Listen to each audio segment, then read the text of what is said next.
दोस्तों, अगर आप हर समय व्यस्त रहते हो और आपको और कोई काम करने के लिए खाली समय नहीं मिल पाता है, जिस कारण आप तनाव महसूस करते हैं और अपना कोई काम ठीक से भी नहीं कर पाते और आपका किसी काम में मन भी नहीं लगता, आपको काम को टालने की आदत हो गई है और आप बहुत आलसी और चिड़चिड़े हो गए हो, तो आज की ये कहानी आपके लिए है। इस कहानी को पूरा ज़रूर सुनना। एक बार एक आदमी एक बौद्ध भिक्षु के पास गया और बोला कि मैं अपने शहर का एक व्यापारी हूँ। मेरा पूरा दिन अपने व्यापार के काम में ही बीत जाता है। इस वजह से मुझे ज़्यादा खाली समय नहीं मिल पाता। ज़्यादा खाली समय नहीं मिल पाने के कारण और हर समय व्यस्त रहने के कारण मुझे ज़्यादा खाली समय नहीं मिल पाता है, जिस कारण मुझे तनाव महसूस होने लगता है। पिछले कई महीनों से मैं अपना कोई भी काम ठीक से नहीं कर पा रहा हूँ। अब मेरा कुछ भी करने का मन नहीं करता। मुझे काम को टालने की आदत हो गई है। मैं बहुत आलसी हो गया हूँ और चिड़चिड़ा हो गया हूँ। मेरी इन आदतों के कारण मैं आजकल बहुत चिंतित और बेचैन रहने लगा हूँ। कृपया मुझे कोई ऐसा उपाय बताएं जिससे मेरा मन दिन भर भटकता ना रहे और मैं पहले की तरह अपने काम से काम रखूं। बौद्ध भिक्षु ने उस व्यक्ति की सारी बातें ध्यान से सुनी और फिर कहा कि आपकी समस्या आपके व्यस्त होने की नहीं है। काम करो, बल्कि अपने काम को बोझ समझो। और कोई भी व्यक्ति अपने काम को बोझ तभी समझता है जब वो अपनी वर्तमान नौकरी को नज़रअंदाज कर रहा होता है और केवल अपनी भविष्य की नौकरी के बारे में सोचता रहता है और उसके लिए मन में योजनाएं बनाता रहता है कि मैं इस काम को ऐसे ही करूँगा, भविष्य में मैं इतना बड़ा बन जाऊँगा। और जब कोई व्यक्ति किसी काम के बारे में सिर्फ सोचता रहता है लेकिन उसे पूरा करने के लिए कोई ठोस कदम नहीं उठाता, तो वो उस काम को लेकर तनाव से घिर जाता है और फिर वो नौकरी उसके लिए बोझ बन जाती है। ये सुनकर वो व्यक्ति बोला, हाँ संत, आपने तो मेरे मन की बात कह दी। मैं भी पिछले कुछ महीनों से हर रोज़ अपने काम पर ध्यान देने के बजाय अपने बिजनेस के भविष्य के बारे में सोचता रहता हूँ कि कहीं मेरा बिजनेस कम ना हो जाए, भविष्य में कोई अन्य व्यापारी मेरे व्यापार क्षेत्र में अतिक्रमण ना कर ले। और भी ऐसी कई नकारात्मक बातें मेरे दिमाग में चलती रहती हैं, जिसके कारण मैं आज के बिजनेस पर ध्यान नहीं दे पा रहा हूँ।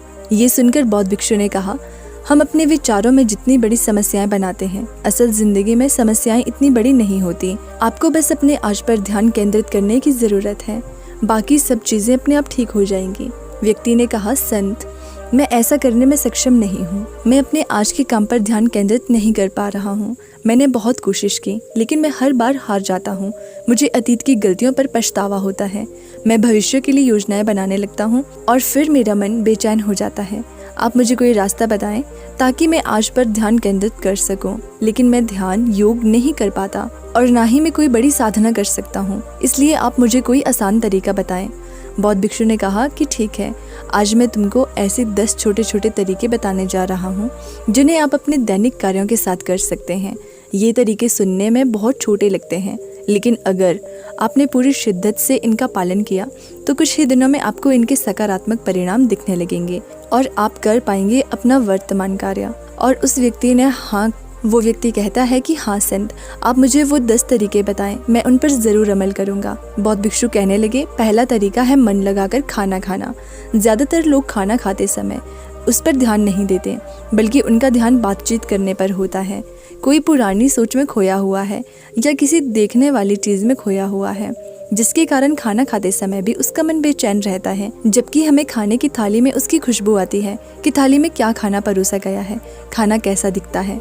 इन सभी का ध्यान पूर्वक निरीक्षण करना चाहिए और जो भोजन बनाता है और जो उस भोजन को उगाता है, उन्हें मन में धन्यवाद देना चाहिए। हमें हर निवाले के साथ भोजन के स्वाद का आनंद लेना चाहिए, ना कि केवल पहले निवाले के लिए। यदि आप भोजन को ध्यान से प्यार से खा लेते हैं तो भोजन समाप्त होने के समय आपका मन पूरी तरह से शांत हो जाएगा और आप अंदर से खुशी महसूस करेंगे। और यही कारण है कि पुराने भारतीय समाज में मौन रहकर भोजन करने की परंपरा रही है, क्योंकि मौन रहकर मन लगाकर भोजन करना भी ध्यान का एक तरीका है। और सिर्फ खाना खाते समय ही नहीं, बल्कि आप रोज़मर्रा के काम जैसे चलना, नहाना, साफ सफाई आदि भी ध्यान से करेंगे तो आप पूरे दिन खुशियों और अनंतता से भरे रहेंगे। बौद्ध भिक्षु ने कहा कि दूसरा तरीका ये है कि आप अपनी सांसों पर ध्यान दें। सांस लेना एक प्राकृतिक और लयबद्ध प्रक्रिया है जो स्वाभाविक रूप से चलती रहती है। जब हम अपनी सांसों पर ध्यान देते हैं तो ये हमें मन से शरीर की ओर ले जाती है। परिणाम स्वरूप हम अपने विचारों के भ्रम, भय और चिंता से मुक्त हो जाते हैं और इसे आप किसी भी समय कर सकते हैं। बुद्ध द्वारा बताई गई ध्यान की विधि में बताया गया है कि अपनी आने और जाने वाली सांसों पर ध्यान केंद्रित करें। जब भी आप तनावग्रस्त हों या खुद को विचारों में उलझा हुआ पाएं, तो तुरंत अपना ध्यान अपनी आती और जाती सांसों पर केंद्रित करें। कुछ क्षण बाद आप महसूस करेंगे कि आप शांत हो गए हैं, आपका सारा भ्रम, आपका सारा तनाव दूर हो गया है। और यदि आप लंबे समय तक अपनी सांस रोकते हैं तो ध्यान केंद्रित करने की आदत डालें। इससे सबसे खराब स्थिति में भी आप खुद को शांत रख पाएंगे और अपने वर्तमान कार्यों पर अधिक समय पर ध्यान केंद्रित कर पाएंगे। सांसों पर ध्यान देना हमें याद दिलाता है कि हम कौन हैं। हमें ये एहसास होता है कि हम वो विचार नहीं हैं जो अभी हमारे अंदर चल रहा है, बल्कि हम उससे अलग हैं, हम उससे ऊपर हैं। दोस्तों, सिर्फ अपनी सांसों पर ध्यान देने से बहुत कुछ पता चल सकता है। नए आयाम, हमारे पूर्वजों ने सिर्फ अपनी सांसों को कैसे नियंत्रित किया जाए, इस पर बहुत काम किया है। ऐसे काम कर सकते हैं जो सामान्य मानव जीवन से परे है, जबकि हम अपनी सांसों पर ध्यान देकर खुद को ऐसी स्थिति में ला सकते हैं जिससे जीवन में कोई भी उतार चढ़ाव हमें परेशान नहीं कर सके।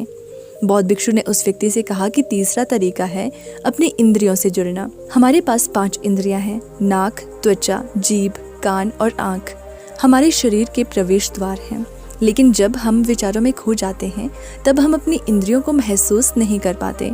हमारे आसपास क्या हो रहा है, गंध कैसी है, क्या आवाज़ें आ रही हैं, जब तक ये सभी चीज़ें इतनी मजबूत ना हो जाएं कि हमारा ध्यान अपनी ओर खींच लें, हम बस बेहोशी में जीते रहते हैं। इसलिए अपने आसपास की चीज़ों को बहुत ध्यान से देखने की आदत डालें। जैसे ठंडी हवा को अपने शरीर से टकराते हुए महसूस करें, बगीचे में खिलते रंग बिरंगे फूलों को देखें, उसकी सुंदरता को देखें, पक्षियों की आवाज़ सुनें, कुछ देर के लिए उगते और डूबते सूरज को देखें। और ये सभी छोटी छोटी चीज़ें आपको आपके वर्तमान से जोड़ देगी।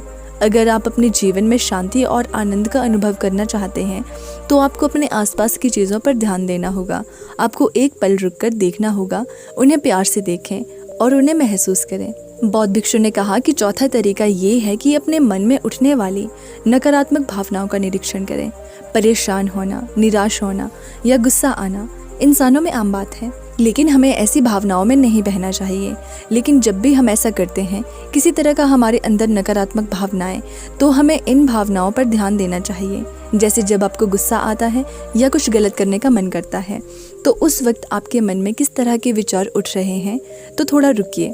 थोड़ी देर में आपको लगेगा कि आप वो विचार नहीं हैं, आप उनसे अलग हैं। आप उन्हें देखते रहें और थोड़ी देर में वो सारे नकारात्मक विचार गायब हो जाएंगे।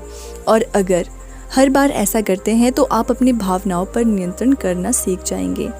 बौद्ध भिक्षु ने 5वां तरीका बताया कि अपने मन में आने वाले हर विचार पर भरोसा ना करें। हमारा दिमाग हर समय अनुमान और धारणाएं बनाता रहता है जो हर बार की तरह सच नहीं होंगी। किसी व्यक्ति से मिलते हैं या कुछ नया देखते हैं तो तुरंत हमारा दिमाग उसके बारे में पूर्व धारणाएं बनाना शुरू कर देता है और फिर वो वस्तु या व्यक्ति उसे अच्छा या बुरा बनाकर हमारे सामने प्रस्तुत कर देगा और फिर हम अपने विचारों को सत्य मान लेते हैं और उस व्यक्ति या वस्तु को वैसा ही कहने लगते हैं।